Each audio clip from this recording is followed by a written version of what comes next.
ceux qui vont nous aider à décrypter l'actualité ce jeudi, vous les connaissez bien. Véronique Rey-Soult nous accompagne, CEO de Backbone Consulting. Bonjour Véronique, merci beaucoup d'être avec nous. Jean-Michel Garrigue, directeur associé en charge des RH chez BLB Associés, nous accompagne également. Bonjour. Bonjour. Bonjour Jean-Michel. Et Sylvain Bersinger nous accompagne également, économiste chez Asterès. Bonjour. Bonjour. Bonjour à tous les trois, merci beaucoup de nous accompagner.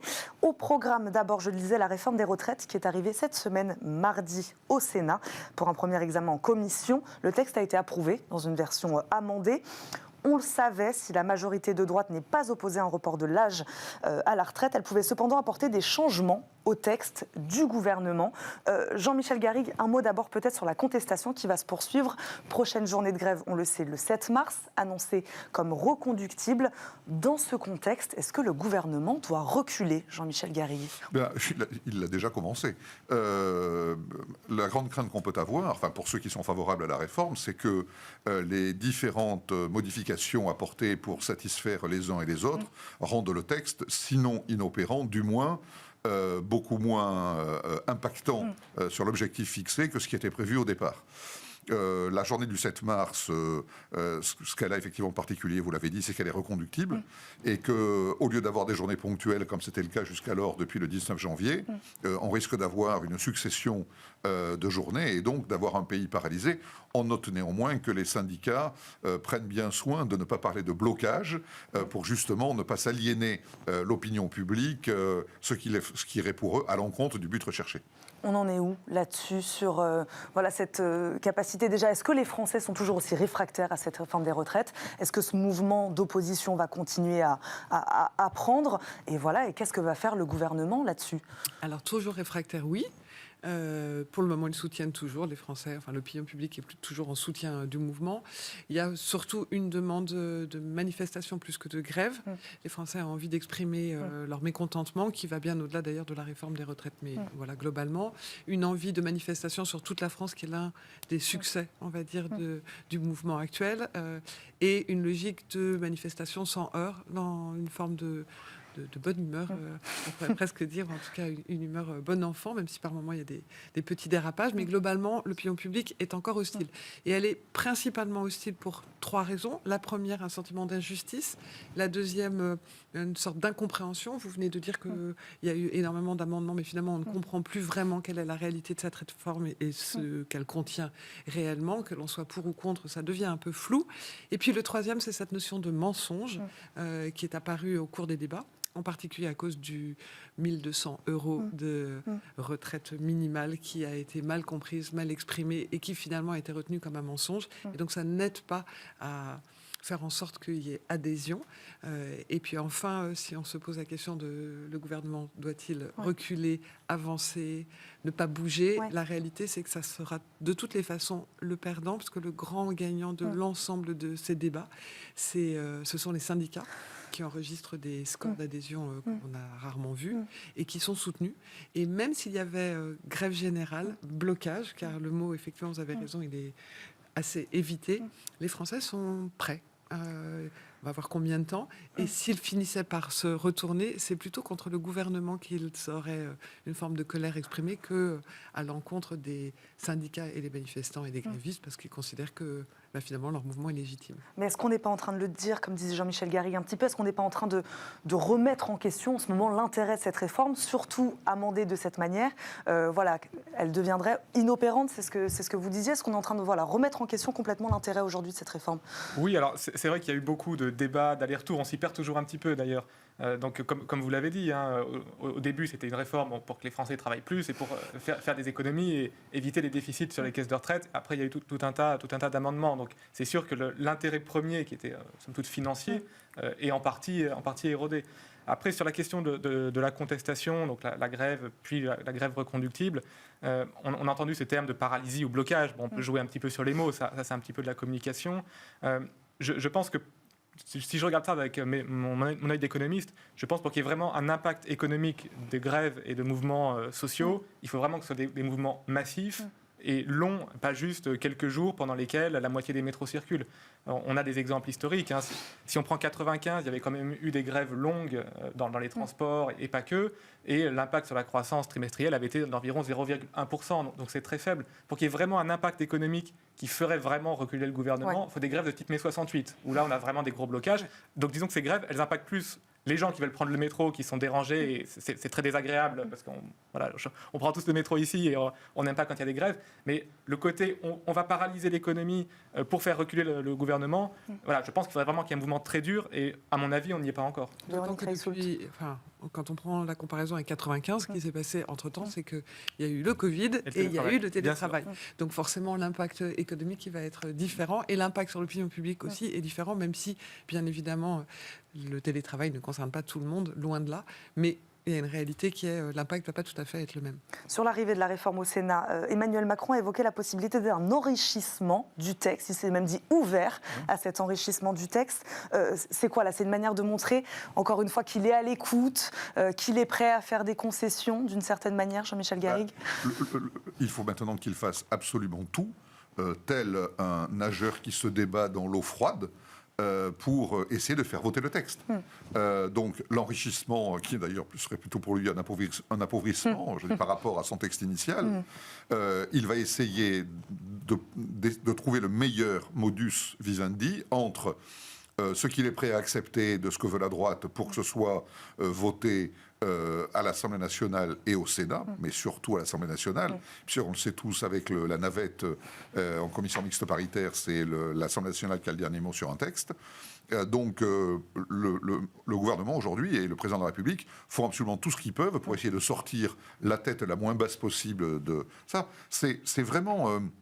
Enfin, on en a parlé déjà sur ce plateau il y a quelques semaines.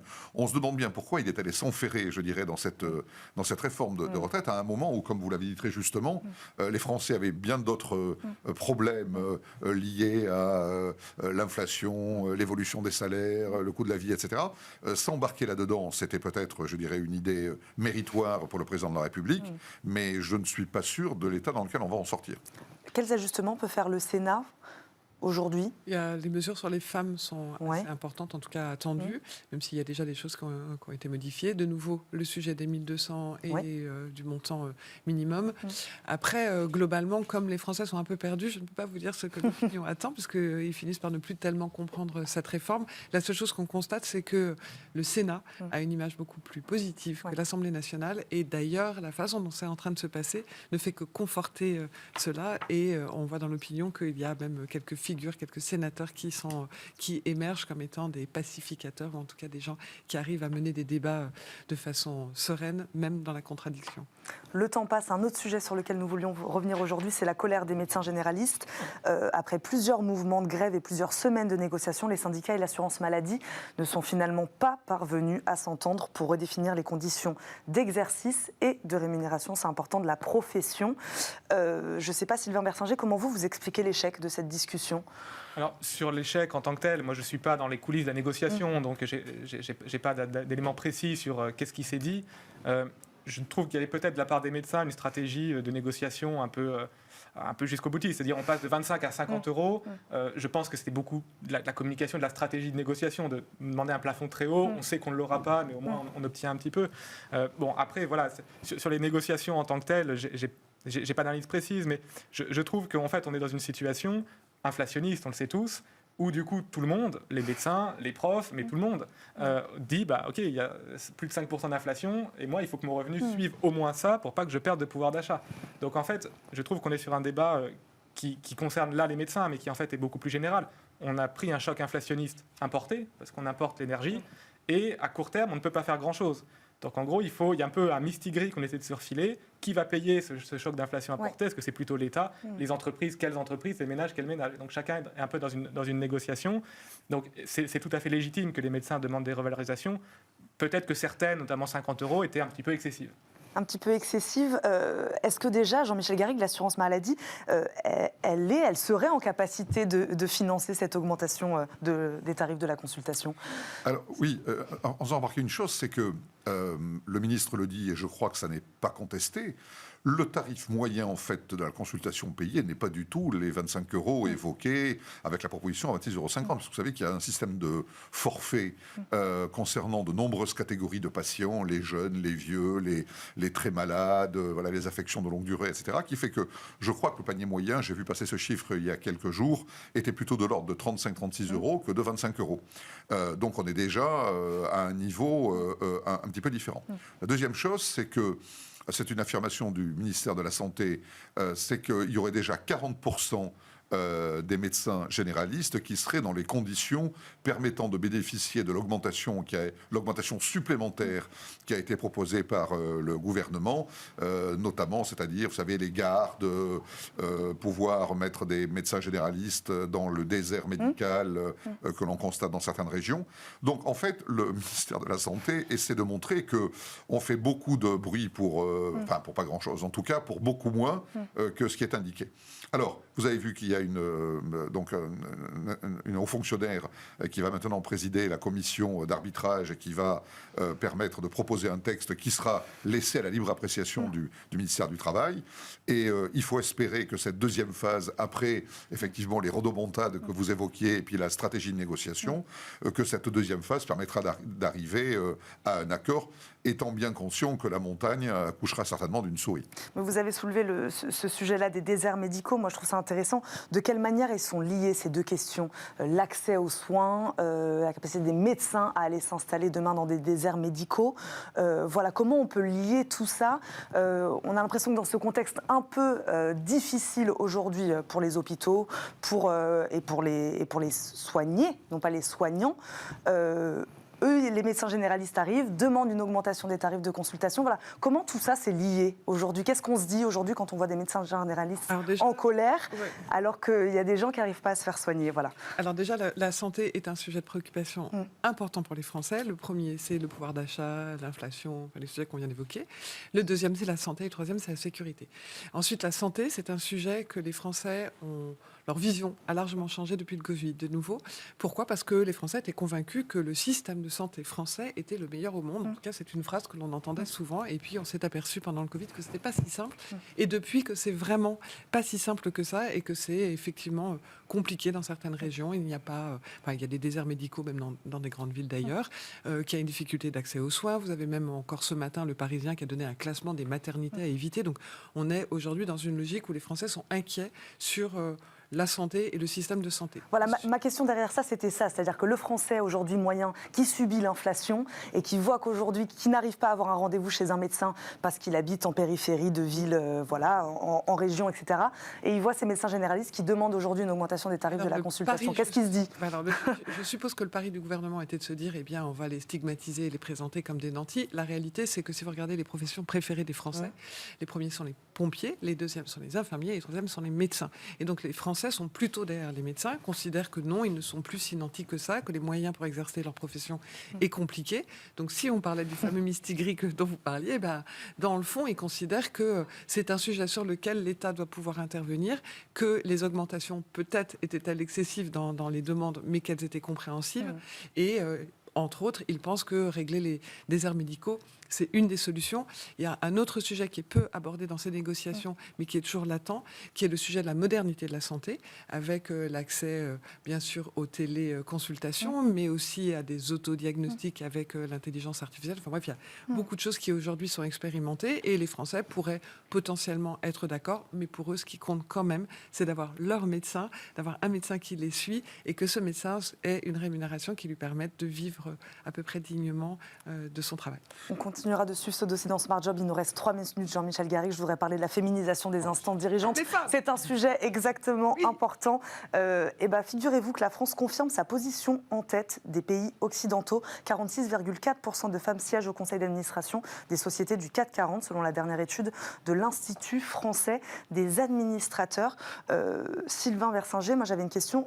Est-ce que la loi Rixin, selon vous, c'est quoi? C'est elle qui est responsable aujourd'hui de ces chiffres plutôt encourageants. Évidemment, on n'y est pas encore arrivé. Ah oui. Mais c'est, voilà. C'est sûr que selon la réglementation dans les différents pays, si vous mettez des lois, mécaniquement, il y a plus les entreprises cherchent à respecter cette loi et évidemment, il y a un impact. Après, ce qu'il faut bien voir aussi, c'est que donc là, effectivement, il y a, comme vous l'avez dit, une proportion importante de femmes dans les conseils d'administration. Ce qu'il faut voir, c'est quand on va plus haut dans la pyramide, notamment au stade de PDG des grandes entreprises du CAC 40. Là, on n'y est pas. Là, la proportion est beaucoup plus faible. Donc, c'est un peu le sujet. Quand vous mettez une loi sur un sujet, les entreprises essaient de se conformer à ce quota, je ne sais pas si c'est le terme, mais enfin, ces objectifs qu'on leur a fixés.